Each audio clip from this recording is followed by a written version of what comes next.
Assalamualaikum warahmatullahi wabarakatuh. Kembali lagi dengan saya Bapak Ibu dosen di channel saya. Kali ini saya akan memberikan informasi terkait dengan kalau tidak akan lama lagi itu akan dilakukan terkait dengan penjaringan untuk teman-teman dosen yang akan berjuang di dalam sertifikasi dosen. Dimana seperti kita ketahui bahwa beberapa hari yang lalu itu sudah dilakukan sosialisasi terkait dengan petunjuk teknik sertifikasi pendidikan untuk dosen, dalam hal ini adalah Serdos, yang seperti yang tertuang dalam peraturan Kepdirjen Dikti nomor 53 tahun 2025. Sebenarnya awal-awal munculnya peraturan ini pernah saya juga bahas, terkhusus untuk Serdos ini Bapak Ibu bisa mencari video-video saya terkait dengan Serdos ya. Di situ juga ada trik-trik terkait dengan sertifikasi Serdos. Tapi sebelum kita bahas ini lebih dalam, saya mau memberikan informasi kalau Bapak Ibu yang ingin mendownload prompting untuk penulisan artikel ilmiah, baik itu di jurnal nasional maupun di jurnal internasional, ataupun kegiatan Tridharma yang lain, Bapak Ibu bisa mendownloadnya melalui link yang sudah saya sediakan di deskripsi video ini. Selain itu, nanti di minggu-minggu ini saya akan memberikan workshop terkait dengan penulisan artikel ilmiah menggunakan Artificial Intelligence atau AI. Informasinya Bapak Ibu bisa mendapatkannya melalui Instagram saya ataupun Facebook saya. Baik, Bapak Ibu kembali ke topik utama, yaitu terkait dengan petunjuk teknis sertifikasi dosen seperti yang tertuang di dalam nomor Kepdirjen Dikti nomor 53 tahun 2025. Di mana ada dasar hukum yang berkaitan dengan kegiatan-kegiatan dosen lah, Tridharma pada intinya gitu ya. Jadi ada Undang-Undang nomor 14 tahun 2005 tentang guru dan dosen, juga ada Undang-Undang nomor 12 tahun 2012 tentang pendidikan tinggi, juga ada Undang-Undang khusus untuk dosen yaitu Peraturan Pemerintah nomor 37 tahun 2009. Dan juga regulasi lain yang memayungi kegiatan-kegiatan dosen itu sendiri. Nah, sebenarnya tujuannya untuk apa ya? Jadi, yang pertama itu tentunya menilai profesionalisme kita sebagai seorang dosen itu dalam menentukan kelayakan. Ingat ya Bapak Ibu ya, di garis bawahi kelayakan dosen dalam melaksanakan tugas tridharmanya. Kemudian melindungi profesi dosen sebagai agen pembelajaran di perguruan tinggi. Jadi kita itu juga perlu perlindungan hukum gitu ya Bapak Ibu. Selanjutnya itu meningkatkan proses dan hasil pendidikan dan mempercepat terwujudnya tujuan pendidikan nasional serta bisa meningkatkan kesadaran dosen terhadap kewajiban menjunjung tinggi marwah akademik, kejujuran, dan etika akademik, terutama yang berkaitan dengan larangan untuk melakukan tindakan plagiasi. Jadi kalau Bapak Ibu lihat, ada yang namanya sebenarnya etika dosen nasional. Kalau tidak salah, itu di halaman terakhir di Permendikbudristek nomor 44 tahun 2024. Bapak Ibu bisa membaca etika dosen tersebut ya. Dan juga Bapak Ibu yang terpenting harus memahami integritas akademik dosen ya. Nah, pertanyaan mendasarnya itu adalah apa sebenarnya sih yang terbaru di Serdos tahun 2025 ini? Jadi ada 3 aspek utama perubahannya terkait dengan Serdos di tahun 2025 ini, di mana kalau kita flashback ke tahun 2022 ya, nomor 101 kalau tidak salah, itu masih ada beberapa persyaratan yang mungkin memberatkan sebagian besar dosen-dosen yang pada akhirnya banyak dosen-dosen itu tidak lulus di dalam sertifikasi dosen pada waktu itu. Nah, sekarang itu sudah lebih mudah ya, lebih mudah. Jadi mulai dari pemenuhan persyaratan itu jauh lebih mudah, kemudian kriteria pemeringkatan juga lebih gampang, dan juga adanya batas usia ya. Jadi kalau batas usia itu kalau tidak salah sekarang sudah kurang dari 65 tahun gitu. Nah, perubahan utama dalam persyaratan yang disyaratkan di dalam Serdos tahun 2025 ini, jadi yang paling terpenting itu ya, itu tidak ada lagi yang namanya tes TKDA maupun TKBI itu ya, karena dua ini terutama yang TKBI itu biasanya menjadi salah satu momok yang bisa menggagalkan Bapak Ibu dosen itu untuk masuk ke tahap selanjutnya gitu. Nah, kalau menurut saya untuk persyaratan-persyaratan yang lain itu ya masih sama lah ya gitu ya. Tetapi itu tadi bahwa setidaknya untuk yang TKDA dan TKB itu sudah dihilangkan. Jadi ada angin segar buat teman-teman dosen bahwa kesempatannya untuk lulus itu jauh lebih besar ya. Terlepas dari bagaimana Bapak Ibu menyusun portofolionya ya. Seperti itu ya. Kemudian di informasi yang lain berkaitan dengan pemeringkatan ya. Jadi baik di Kepdirjen Dikti nomor 101 tahun 2022 maupun yang Kepdirjen Dikti nomor 53 tahun 2025, syarat akademik itu masih dibutuhkan. Kemudian pendidikan terakhir juga dibutuhkan. Yang membedakan itu adalah kalau di tahun 2025 itu sudah tidak ada lagi TKDA maupun TKBI gitu, sehingga kesempatan lulusnya jauh lebih besar. Tetapi untuk masa kerja sebagai dosen itu juga tetap dihitung, yaitu minimal 2 tahun. Jadi Bapak Ibu kalau baru pertama kali diangkat menjadi dosen, maka harus mengikuti nih alur yang disarankan ya oleh teman-teman seniornya untuk bisa memudahkan Bapak Ibu itu lolos sertifikasi dosen. Misalnya harus sudah mengikuti kegiatan tridharma yang lain, bukan hanya cuma mengajar, tetapi juga melakukan penelitian dan juga melakukan pengabdian kepada masyarakat. Gitu.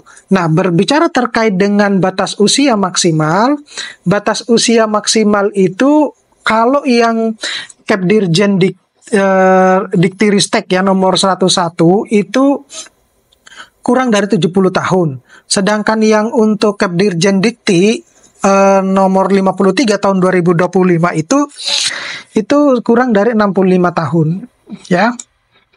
Nah, bagaimana dengan kategori persyaratan dan pembiayaan? Nah, ini yang masih banyak juga ditanyakan oleh teman-teman dosen, gitu ya. Jadi ada yang reguler Kemendikti Saintek dan ada yang mandiri, ya. Kalau yang reguler ya tentunya adalah dosen tetap di bawah naungan Kemendikti Saintek.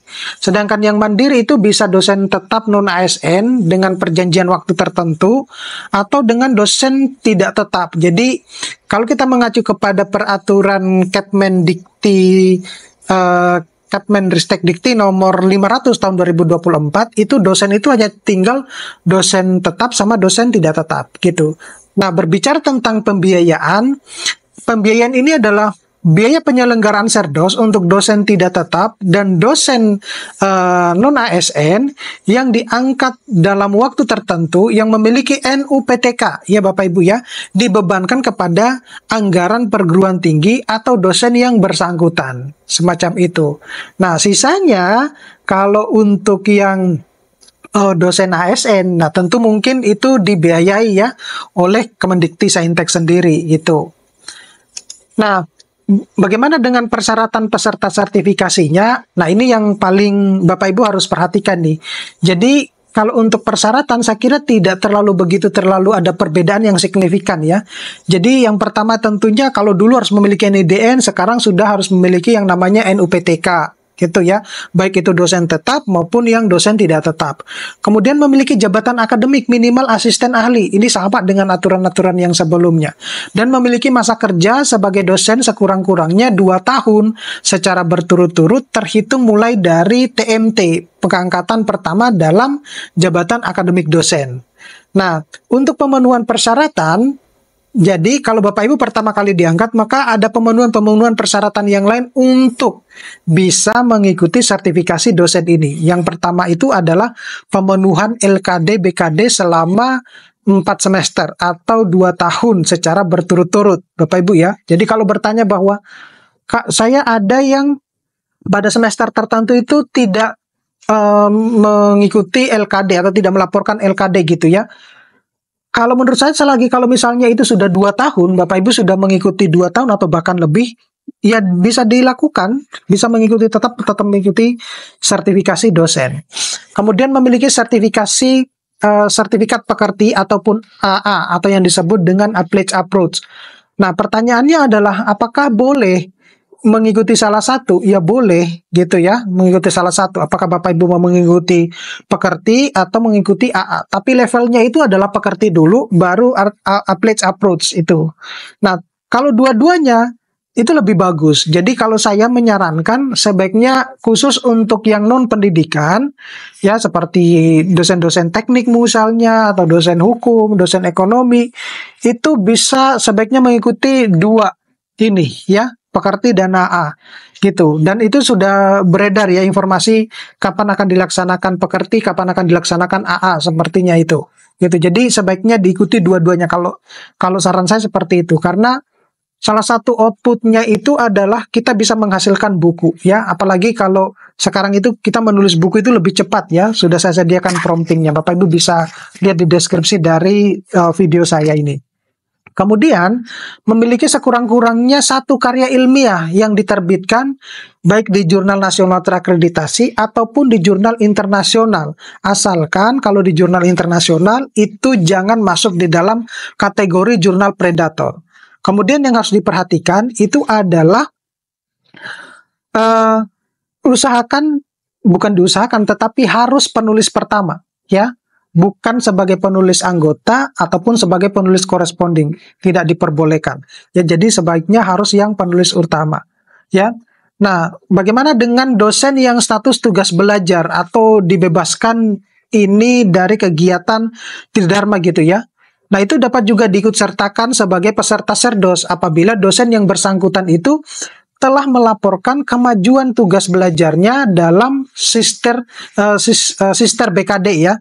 Gitu. Jadi Bapak Ibu yang sedang tugas belajar yang dibebas tugaskan dari kegiatan Tridharma, Bapak Ibu bisa mengikuti sertifikasi serdos ini asalkan Bapak Ibu itu tetap melaporkan LKD BKD-nya itu di Sister selama 4 semester. Jadi yang dilaporkan itu apa? Yang dilaporkan itu adalah kemajuan dari tugas belajarnya, semacam itu. Dan itu hanya cuma ini, kita hanya cuma melaporkan kayak transkrip nilai aja seperti itu. Kalau misalnya punya proposal juga nggak apa-apa, tapi yang kebanyakan itu adalah hanya cuma transkrip nilai gitu. Dan persyaratannya harus memenuhi dan pasti akan memenuhi karena hanya cuma transkrip nilai langsung sudah terpenuhi. Nah, berikutnya itu adalah bagaimana dengan portofolio. Nah, ini yang paling krusial menurut saya. Jadi banyak dosen-dosen itu yang tidak lulus di dalam sertifikasi dosen itu karena mungkin kesulitan di dalam menyusun portofolio ya, untuk dinyatakan sebagai dosen yang lulus di sertifikasi dosen. Jadi kalau berdasarkan peraturan pemerintah nomor 37 tahun 2009 tentang dosen, di mana kualifikasi akademik dan unjuk kerja Tridharma perguruan tinggi itu dinilai dalam portofolio tersebut.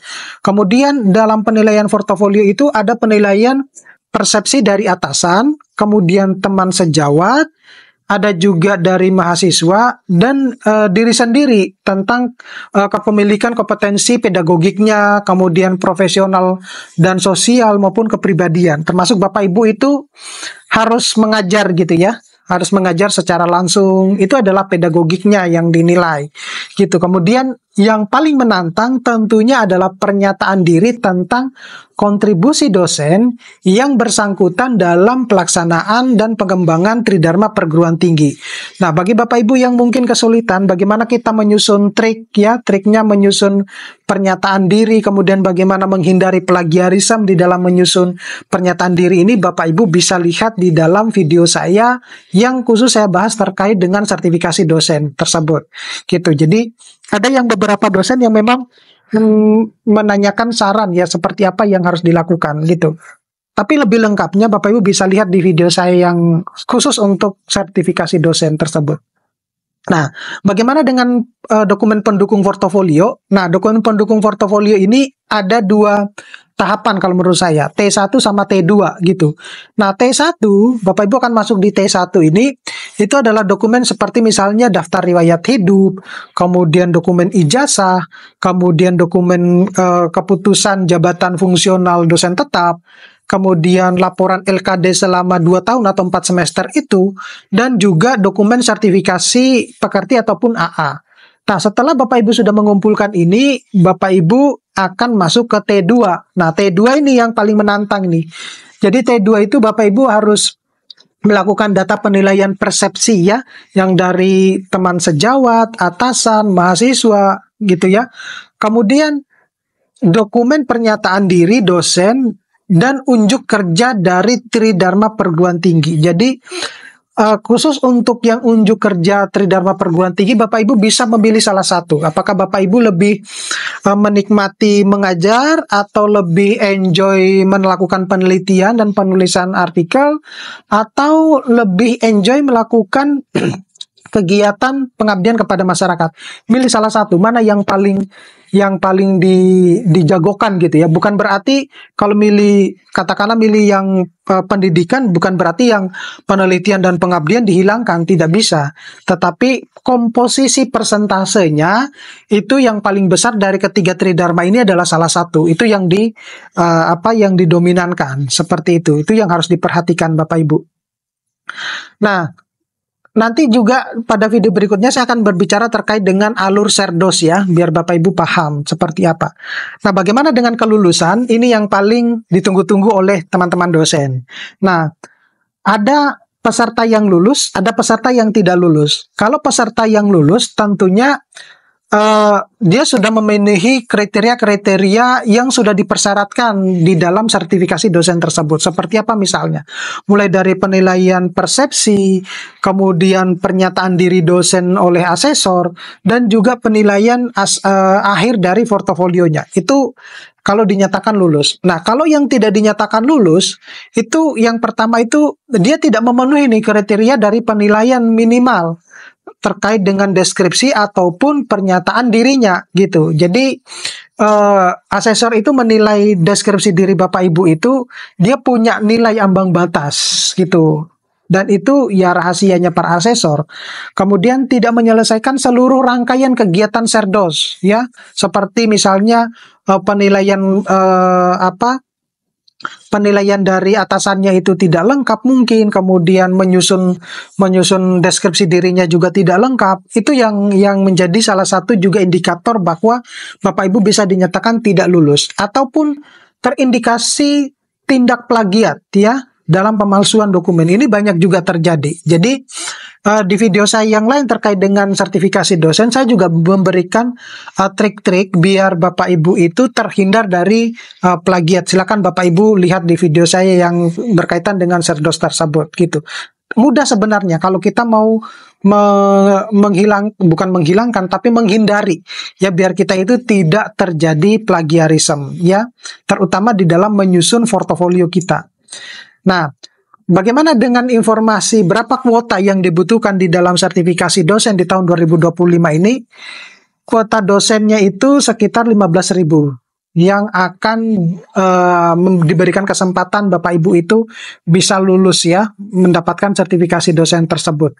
Jadi seperti kita ketahui bahwa meskipun anggaran pendidikan kita itu mengalami penurunan ya, artinya dipangkas ya, tetapi bukan berarti kemudian untuk meningkatkan kompetensi Bapak Ibu itu akan dikurangi. Jadi cukup banyak ya, 15.000 itu ya, Bapak Ibu harus bisa memanfaatkan hal tersebut.